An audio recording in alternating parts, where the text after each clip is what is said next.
তেলেস্মাতি তেলেস্মাতি বললেও কম বলা হয় কি না?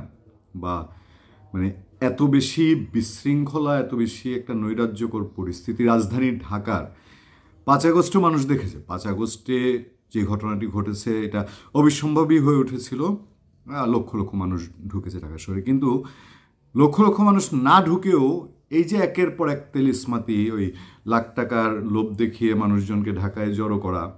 তারপর আমার জানা মতে আমাদের এই মধ্যবয়সে এসেও আমার স্মৃতিতে মনে পড়ে না, আন্দোলন তো আমরা এরশাদ বিরোধী আন্দোলন দেখেছি, আওয়ামী লীগ বিএনপি দুই সরকারের সময় তাদের বিরোধী অংশের আন্দোলন দেখেছি, জামাতে ইসলামের সাথে আওয়ামী লীগের সংঘর্ষ দেখেছি, কিন্তু এরকম জোড়ায় জোড়ায় কলেজে কলেজে এবং ত্রিমুখী কলেজে কলেজে ছাত্রদের মধ্যে মানে আমি বলবো এটা হয়তো কোনো কারণ ছাড়াই, মানে কারণের জন্য কারণ পেছনে দাঁড় করেছে। ফেসবুক পোস্টগুলোতে আমরা যা দেখছি মানুষের, সবাই বলছে যে এটা একটা এরকম নৈরাজ্যকর পরিস্থিতি, ব্যর্থতা কার? ব্যর্থতার জায়গায় পড়ে যাচ্ছি। আমি আপনাদেরকে বলতে চাই যে এই যে লুট এবং আপনার এই খাবলে নিয়ে যাওয়া, এইটার সঙ্গে অনেকে গণভবন লুটের সাথে তুলনা করেছেন। আমি বলবো যে হ্যাঁ, একেবারে পার্থক্য নাই তা না, পার্থক্য তো কিছু আছে। তারপরেও মিলটাও আবার উড়িয়ে দেওয়া যায় না। এই গণভবনটা সরকারি সম্পত্তি, ধানমন্ডি 32 নম্বরটা জাতীয় সম্পদ। কারণ এইসব লুট করে ভেঙে চড়ে কি আসলে কোনো কিছুর সমাধান হয়েছে, না কার কোনো আখেরে লাভ হয়েছে? সেই ধারাবাহিকতায় এখন ছাত্রদেরকে বলা হচ্ছে যে এদেরকে এমনভাবে কিছু মগজ ধুলাই দেওয়া হয়েছে, কারণ ছাড়াই এরা দেশ চালাইতে চায়। এরা পড়াশোনা বাদ দিয়ে অন্য কাজে নাক গলায় এবং পড়াশোনা বাদ দিয়ে এই সামান্য শিলার রাস্তায় নেমে যাওয়া, একটা হুলস্থুল পরিস্থিতি তৈরি করা, এটা একেবারেই মানে বাংলাদেশের নজিরবিহীন ঘটনা, কেউ অস্বীকার করবেন না। দেখেন, প্রথমে তো খবর ছড়িয়েছে, বিভিন্ন অনলাইনেও খবর হয়েছে, দেখলাম অনলাইন নিউজ পোর্টালে যে এতজন মারা গেছে, অতজন মারা গেছে। যাই হোক, ডিএমপির পক্ষ থেকে বলা হয়েছে যে না, এই সংঘর্ষে কোনো হতাহতের ঘটনা ঘটেনি। কিন্তু মোল্লা কলেজে যে ঘটনাটি, কবি নজরুল কলেজ এবং তাদের ছাত্ররা মিলে মোল্লা কলেজে গিয়ে যেভাবে হামলা, লুটপাট, ভাঙচুর করেছে এবং এরপরে মোল্লা কলেজের লোকজন সেখানে প্রায় যৌথ বাহিনীকে ঢুকতেই দিচ্ছিল না ছাত্ররা। তো এইগুলা, এবং আমি একটা ভিডিওতে দেখলাম যে ছাত্রদের কাছে অন্য অস্ত্র ছিল, তাদের কাছে পিস্তল ছিল বলেও এরকম কিছু প্রচার হয়েছে, আমরা দেখেছি টুকটাক ভিডিওতে। মানে এগুলা কেন? কথায় কথায় বলা হচ্ছে যে দোষটা কার? দোষটা এক সময় বলা হচ্ছে যে আমাদের এক সাংবাদিক মহলের তিনি বলছেন যে এই নৈরাজ্যের পেছনে ভারতীয় গোয়েন্দা সংস্থা রয়ের নাম আসে, রয়ের নাম বলা হয়, শেখ হাসিনার কথা বলা হয়, আওয়ামী লীগ সভাপতি তিনি বাইরের থেকে করাচ্ছেন, এগুলো ইন্ধন দিচ্ছেন।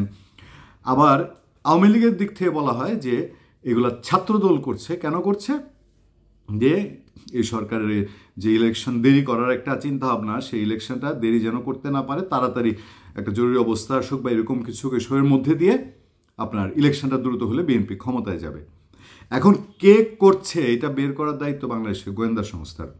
আমি দেখেছি ওই যে বাস ভরে ভরে লোকজনকে যে ঢাকায় আনার একটা চেষ্টা করা হয়েছে, যে বিনা সুদে টাকা দেওয়া হবে, 1 লক্ষ থেকে 1 কোটি টাকা পর্যন্ত শাহবাগে জড়ো হওয়ার চেষ্টা করা হয়েছে।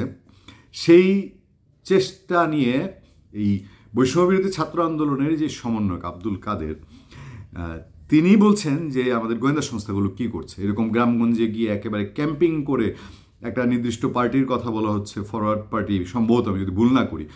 যাই হোক, এই টাইপের এক পার্টির লোক, তারা ওখানে গিয়ে টাকা পয়সা দিয়ে অ্যারেঞ্জমেন্ট করে ক্যাম্পিং করে এই লোকগুলাকে ঢাকায় পাঠাচ্ছে।